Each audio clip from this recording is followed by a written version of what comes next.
In today's video, I'm going to teach you how to send crypto from Pump.Fun.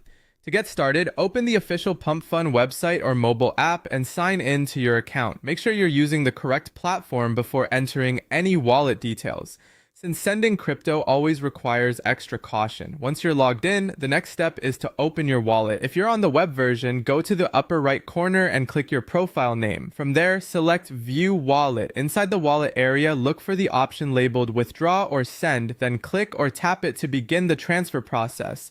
After that, choose the cryptocurrency you want to send. This could be SOL or another supported token, depending on what's available in your wallet. It's important to select the correct asset here because the rest of the transaction will be based on that token and its supported network. Next, enter the recipient's wallet address. Start by copying the wallet address from the person or platform receiving the crypto, then paste it into the destination address field.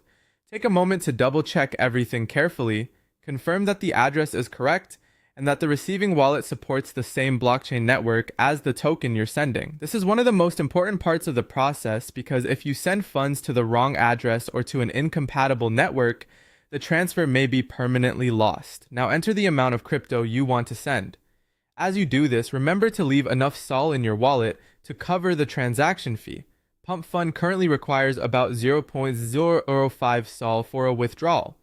So for example, if you want to send 1 SOL, you'll need at least 1.05 SOL available in your wallet. If you try to send your entire balance without leaving room for fees, the transaction may fail. Before confirming, review all of the transaction details carefully. Check the recipient address, the selected token, the amount you entered, and the network fee. This final review helps prevent mistakes and gives you one last chance to catch anything that looks off.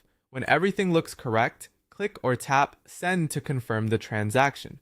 Once you submit it, the transaction is broadcast to the blockchain and usually cannot be cancelled, so only proceed when you're completely sure. After that, all you need to do is wait for confirmation. Once the network processes the transaction, the crypto should arrive in the recipient's wallet. If a transaction ID is available, you can use it to monitor the transfer status until it's confirmed.